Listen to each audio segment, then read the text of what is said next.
Back on the tee with Speith, as you mentioned, a couple of stress-free pars in the end. 8 was a bit of a struggle for a short hole, but certainly hasn't shown his best stuff right now, Ned Michaels. What does he need to change to get the momentum rolling in the right direction? Well, first of all, just making one birdie might be the ignition that he needs. But second of all, interesting on the 9th tee, his feet were pointed a little right and his shoulders a little left. And normally when you get crossed up, he got a little lucky there. Hit a toe draw that just could have crept into the rough. It clipped through the trees. He said he's been hitting it well, though. He's confident. Talked to Damon Goddard, his trainer, earlier in the week. Just gave me a wink and said he's got it. But again, shoulders a little left of his foot line.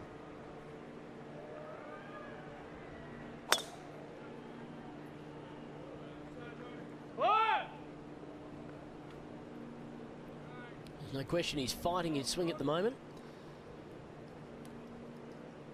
And heading right down towards the cart path. Expected finds it. He'll get a free drop coming up shortly, but as you said, just a little out of sync. His positions aren't 100%. And to show you how my mind thinks as a player, I walked down there and looked at that exact spot. I know it's not good. All right, Brooks Koepka asking for permission to buzz the tower here.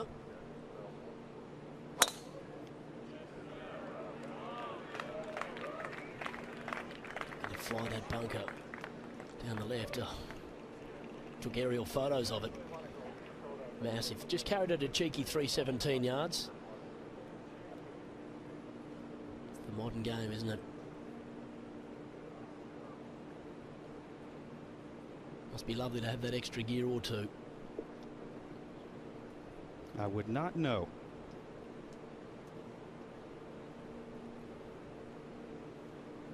Now, if you're Garcia, it's actually a pressure-packed tee shot.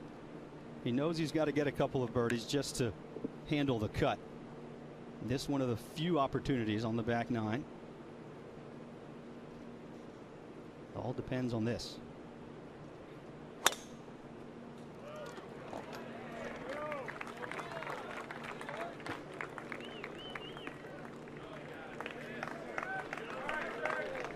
Hello.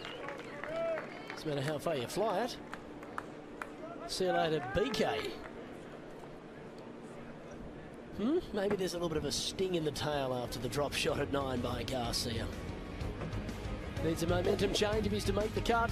All these players, though, in the thick of it, including Hideki Matsuyama. Now 4 under par.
Rick.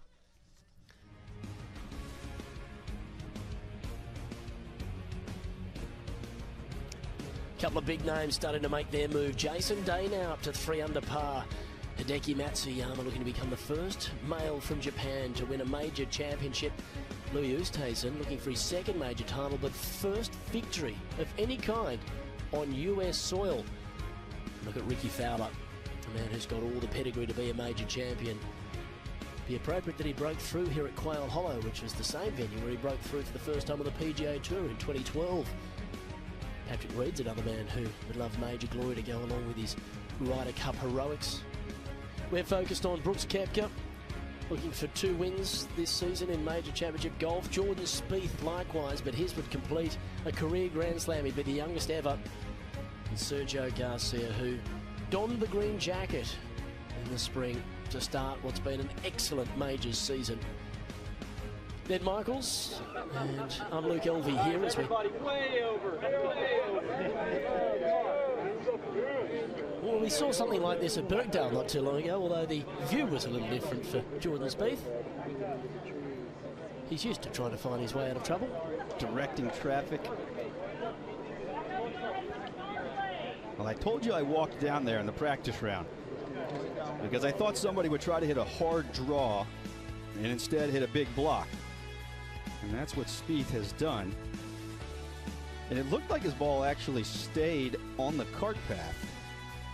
Take a look at where he is. So he will get a drop from the cart path. The issue was, depends on what kind of lie you draw. The trees are extremely tall. There's not a lot of space between them, so in order to go low, you're going to have to work some type of miraculous cut shot.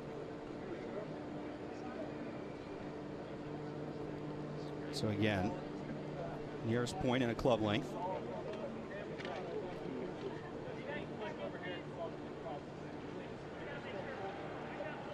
Well, the one thing that we do know with Jordan Spieth is that he will think about the absolute best options for him and a way out of this mess. But it looks like he's going to have to drop on pine straw. Good question here. How could I make a mistake here? Give me how I can make a mistake here. What can't I do? You can move. I can go all the way down to the dirt.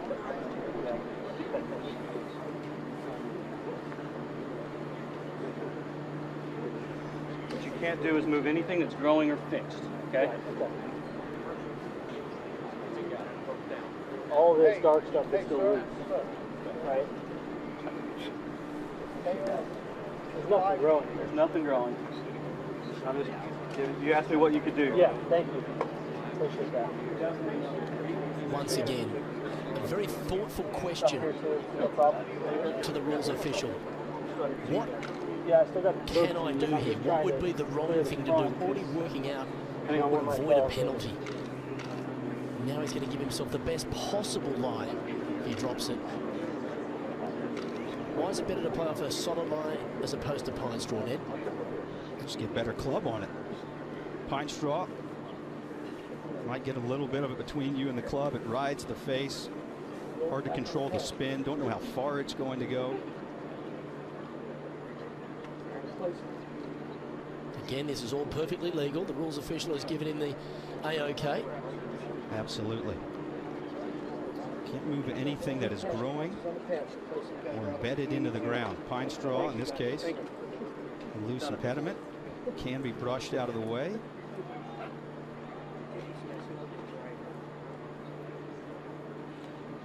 What will be interesting is if he drops it and it rolls onto the pine straw that is on the cart path. Kind of like that. I cleaned out a little avenue. Could have played it off the cart path, of course, but it was pinched up against the curb. So it didn't make sense. Everybody here too, even the cameraman, we're just gonna have to go on the other side of the trees. Thank you. If he drops it and it does the same thing, he will now place it. Yeah. All right, guys, let's get the phones down. Thank you. Once again, just a very thorough summation of the situation by Jordan Spieth in a pressure situation. Clear head. You can't coach that. You've either got that attitude or you don't. The one thing I don't understand is if his ball was pinched up against the curb on the right side, his nearest point of relief, it would strike me, would be on the right side of the cart path, rather than where he is on the left side of the cart path. There are chalets over there, so perhaps a temporary immovable obstruction. And there was also a little drain close to where his ball was ending up, and there may have been a bit more concrete around that made that not the right side to drop. I'm sure he's been given absolutely correct advice. Yeah. And now he has an avenue to try and shape his ball down near to the neck of the green. Fairway. Run out. Run out. Yes. To the fairway, it's about 80 yards. Obviously, that's your. Speith reaches into the bag. The man that beat him in 2015 there at Whistling Straits, Jason Day, has snuck up there too. Even there, I mean, I wasn't kidding. Just please, on the other side of the tree. Everybody, other side of the tree, please. As much of a safety issue as it is a sightline issue for Jordan. Ball a little bit below his feet, trying to hit a big cut. Sometimes can pop out to the right on you. Yeah, punch cut. Yep. Punch cut. Clean lie. Mid iron.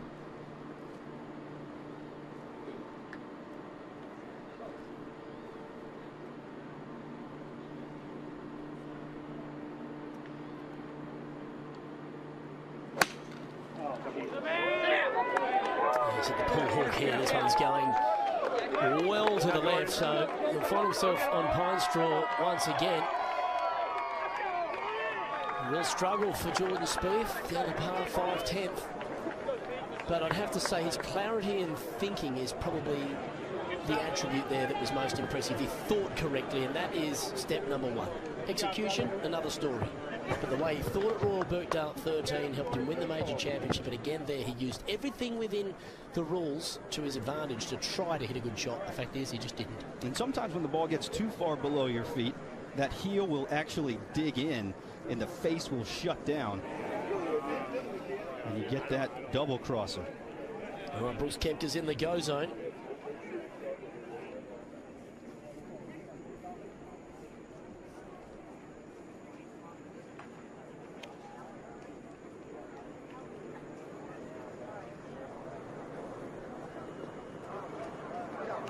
Beautifully flighted iron. He'll have a look to get back to 3 under par. That's a high quality golf shot.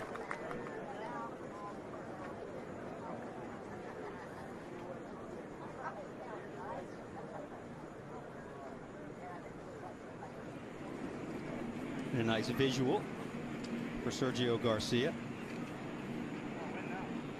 Always helpful to have somebody hit the exact same shot that you're looking to hit right before it's your turn.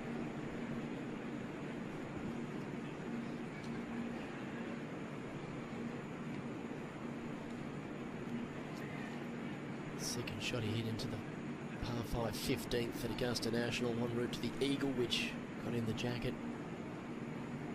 A memory like that's in his mind here. He's aimed way left.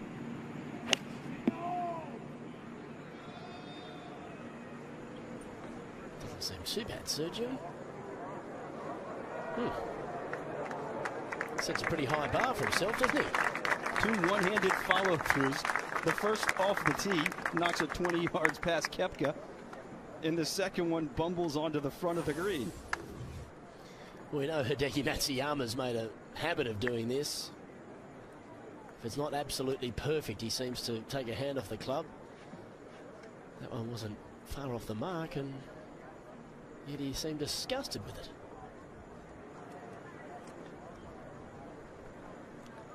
Speaking of Hideki Matsuyama, fresh off winning the World Golf Championships event at Firestone, finds himself now just 3 off the lead, and for all those that may have backed him to win the PGA Championship, they'll be frothing at the prospect of this Japanese whiz kid who's really streaky when he's hot. He's red hot, as we saw at the tail end of last year and the start of this year. He won 5 times internationally, twice at home in Japan, 3 times in the United States, 3 other runner-up results. It was a breathtaking stretch, and many thought he'd be a major champion. before the year's done. Still plenty of golf to go, but it'd be a very popular victory, and you can only imagine what it would do for a golf-crazed nation like Japan. And we don't often give enough credit for those international wins. As you mentioned, one of them was his National Open. And obviously, having played in Europe and in Asia, I have a soft spot for those quote-unquote international wins that we sometimes fluff off. They're hard to get anywhere in the world. So I mentioned that off the tee, I went and stood down to the right where Jordan had hit it. And then I said, okay, if I were here, where would be the next place I would hit it? So I walked to where Jordan is. You did not. And I've got big marks in my yardage book that says you can only be here if the pin is on the right. The pin is not on the right. 14 on and 4 from the left. It didn't look like Michael Greller put that in his notes during the practice round, because he's having to pace it out to the green. It does look like to be some sort of path, though, to be able to get to where this whole location is. I've just had enough in my face. Thank you. Appreciate it. You can hear Jordan there getting a little testy with some of the fans. He has been the centre of attention of the golf world. No, it's fine.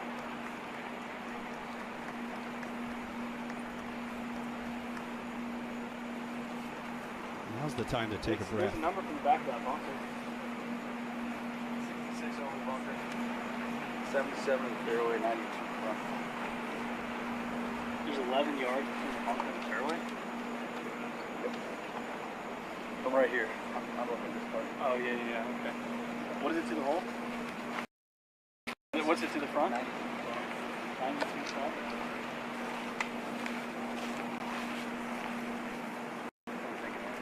I'm right at Sergio and Brooks, and I just get it over this downwind. And then there's a gap in the trees right there.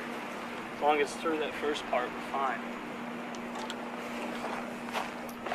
He's told you everything he wants to do. 92 front. Yep. 77 to the fairway. Yeah, I'll be a little bit less if you're going over at Sergio. Yeah. Yeah, I mean, I don't have another line.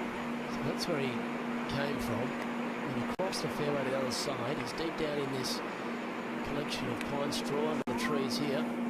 Let's look at the shot he's now got in front of him, and that's the bunker that he needs to fly. That's 66 yards and 77 to the fairway and 92 to the front edge of the green.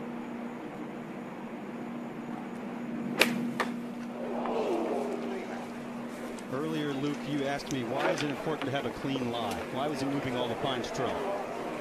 That's the reason. A little pine straw got between the face and the ball. It rode up high, launched higher, had no spin, and you can't anticipate that might happen.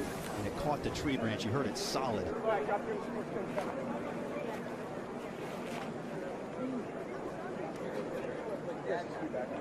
And that wasn't even close. Things going from bad to worse for Jordan Spieth, the world number 2, really grinding here at the par 5 10th. It's taking him some 20 minutes to play this golf hole. Remember the duration it took him to play the 13th at Birkdale, but that led to success. How he responds from what's going on now will be very important, but gee, he spent a lot of time dealing with the fans and the marshals, everyone who's wanting just a piece of Jordan Spieth right now.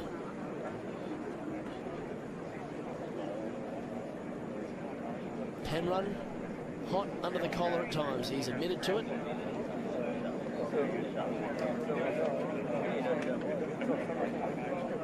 And right now, winning the career Grand Slam, the furthest thing from his mind. He's got work to do here at a scoring hole here at the start of the second night of the second round. A little more irritable than we maybe would be used to seeing Jordan Spieth in this situation. And I think it has something to do with he is 2 over, he is 10 behind, and this is a big moment. 66 front. And here's a hole, the 10th, that he needs to take advantage of. Hey, volunteer too, please. Just scoot over. Everybody stay put after Jordan. Hey, bucket hat. Bucket hat. Thank you. Scoot over, please. He's fine. We're good. Thanks, Mike. Getting up and down for par is his absolute focus. Best case, pitch in for par. If he gets this on the green, it'll be a miracle.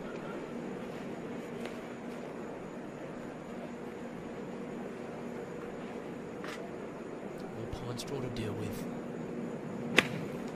Has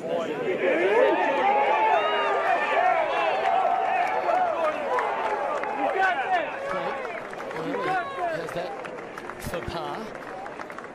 He first blocked his tee shot way right, got relief into some pine straw, which he pulled left into the trees. He hit a branch, and he's now this is fourth shot.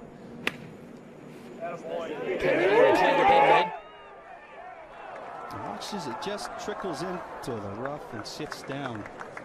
Just bedded a little bit. Interesting to see too, will he have a stance or will he have to create one?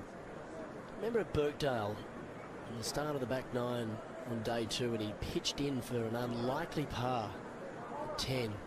Then he went on and had a stretch of golf between 10 and 15, which virtually set up the win. Yes, he had to play that extraordinary final 5 holes on Sunday. So we have a look at Sergio for eagle. That was pivotal for Speith.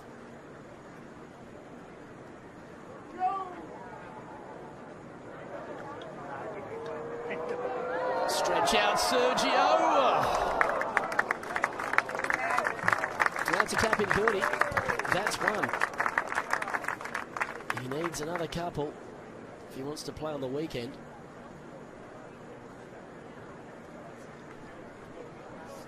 Well, judging by his reaction, you would not have thought it was a tap in 4.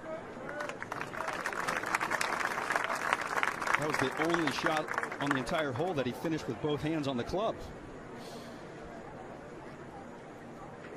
He should take them off to give himself a minor round of applause. Hasn't seen a birdie until now. And so I allude to that pitch in par at 10 when it was raining at Birkdale on the afternoon of round 2. Started this little stretch that basically put him in position to win the tournament. Right now he's needing it just to stay 10 back.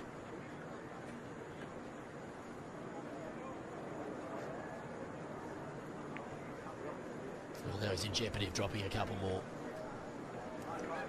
Saw his heels hanging off the edge of the bunker, and that's what we were alluding to earlier. Sometimes when you feel like you're too close to the ball, it's very easy to stand up and out of it. And when you do that, your body stops rotating and your hands flip. You add loft to the club and come up a little short.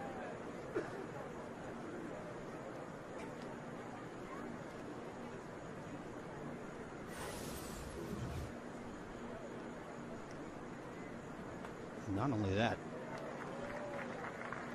unstable at best, up on his toes, everything you don't want in a pitching action. Koepka for eagle to get back to 3 under where he started the day. It runs out.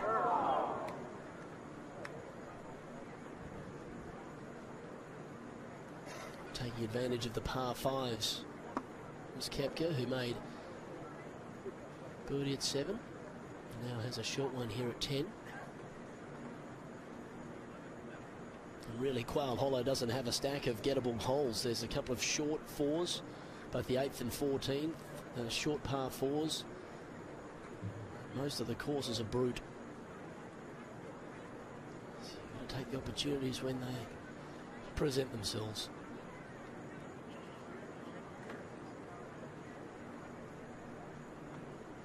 Third easiest hole on the course today is the 10th. Almost 50 birdies now. Bubba Watson made eagle.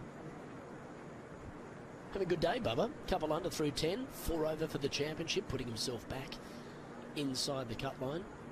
Remember, the top 70 and ties at the end of today get to contest the final 36 holes. Jordan Spieth misses this. He'll be 4 over par right on that cut line. It's a different story than how he started the week.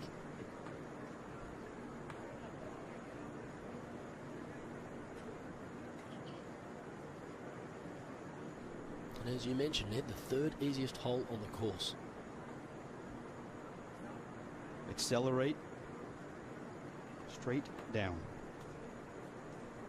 It's one of those clutch bogeys that he's used to making. That's the longest putt he has made today. 7 feet. He only holed one from 5 feet on the opening day, so really the greens have been an issue. But when you're hitting it like that, you need to putt better than what he's been putting. I'm not a smart man, but if you're making the longest putt of your day for bogey, not a good sign. That's the longest putt he's made this week. For bogey on a par 5, the 3rd easiest hole on the course, nonetheless. Well, we'll take us through the 11th dogleg par 4. Terrific hole, 472 yards. Just skirt the bunkers on the left. 3-wood maybe for the longer hitters. Second shot elevated.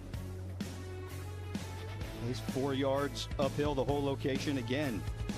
In the back left, 29 on, and just 8 paces from the edge.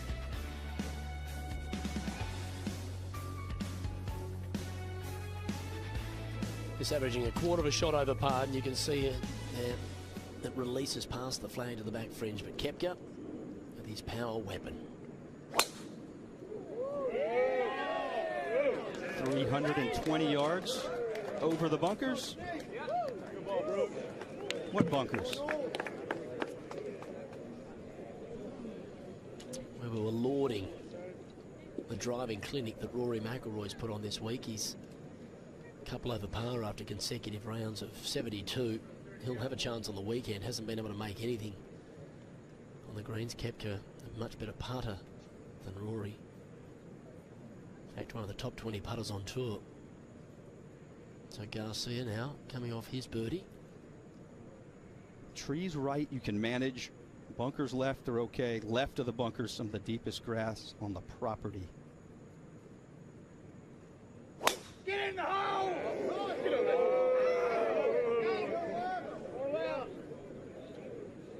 Here you go, Jordan.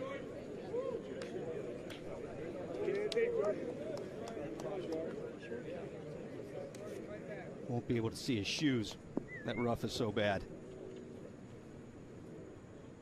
Yeah, how does Speith respond after a couple of wayward tee shots? Toe hook on 9, big block on 10.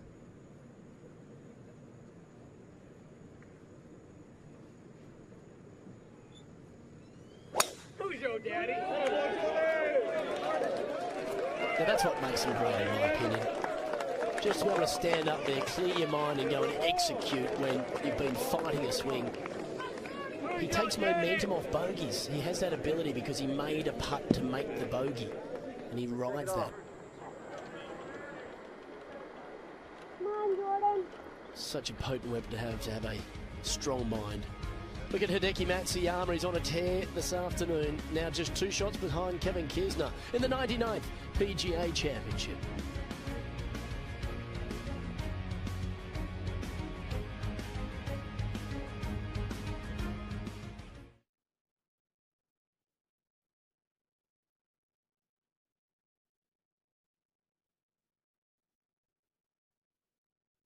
Deep, the water settles, gets enough sunshine to grow. The trees don't suck the moisture out, and it is brutal to the left of those bunkers. We talked about, as we went to commercial, about Jordan Spieth's ability to take positives out of a poor situation. That momentum changing 7-foot bogey putt, the par 5 10th, just steps up here at 11 after struggling with his tee shots and stripes one. A turning point for him? Absolutely. He doesn't really see it as a bogey. In some capacity he does because he writes it on the card, but he sees it as a made 7-footer. And that alone gives you momentum in this game if you can compartmentalize. I had north-northwest, which would be just off to the right. I mean, it's not exactly really.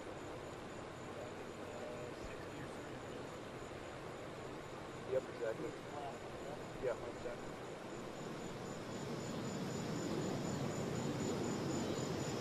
Look at what Speith faces here, par 4. Full location 29 on. Little false ridge at 30. This hole extended 40 yards after the changes last May.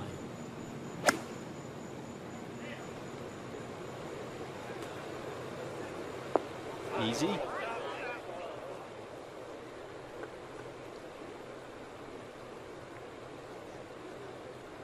hard to hold these greens. They've been very firm. The sub-air system works at Quail Hollow like it does at Augusta National, and the way they crown, so anything that's a little long is punished through the back.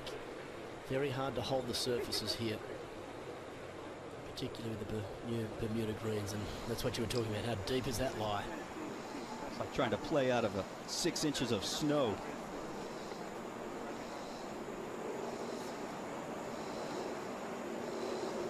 Ball above feet, but buried. And steep into the ball. Out to that craggly old oak on the right.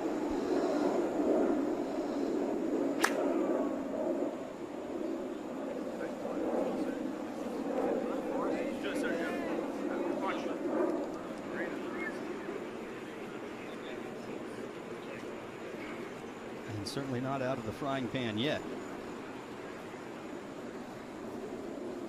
Well, pretty well executed. Not much more he could have done with it. Koepka, though, just a wedge in his hand.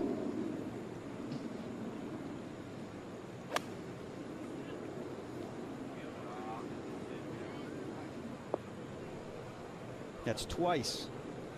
Back on the 9th, there was one place you couldn't miss from the fairway, and it was long. And he does it again here at 11. Just struggling with his distance control. US Open champion. Turned up here at Quail Hollow very confident about his chances after a tie for 5th at Whistling Straits, a tie for 4th at Bolter's Roll, and a tie for 15th at Valhalla in 2014, so he certainly loves this championship. And now not needing to worry about what it would take to win a major.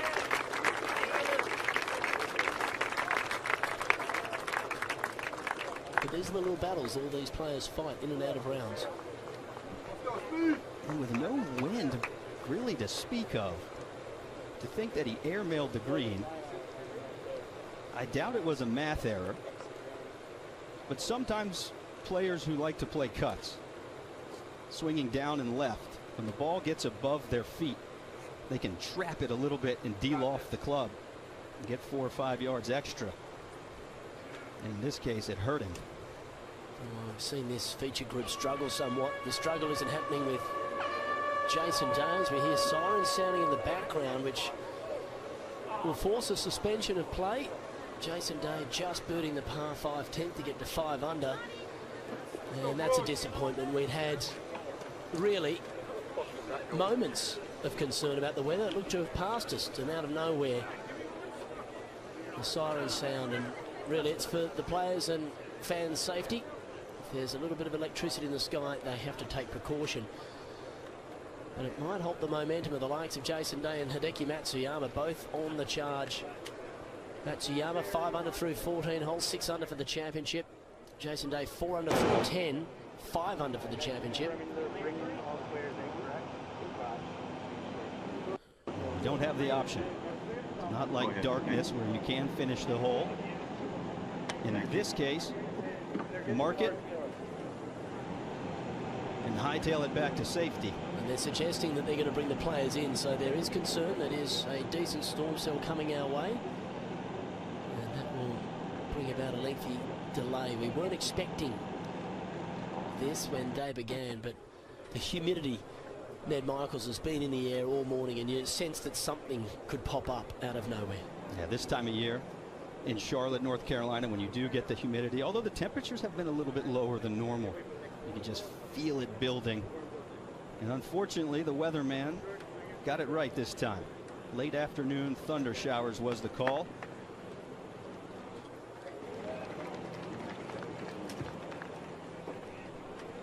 And it may not come with any precipitation. It may just have electricity and roll through quickly, and hopefully that's the case. And that's obviously the concern. If it's rain, well, they play through rain unless there's puddling on greens, but when the lightning's in the area, it really is a precaution for everyone involved. It's not just the field, it's all the fans, it's the volunteers, everyone involved.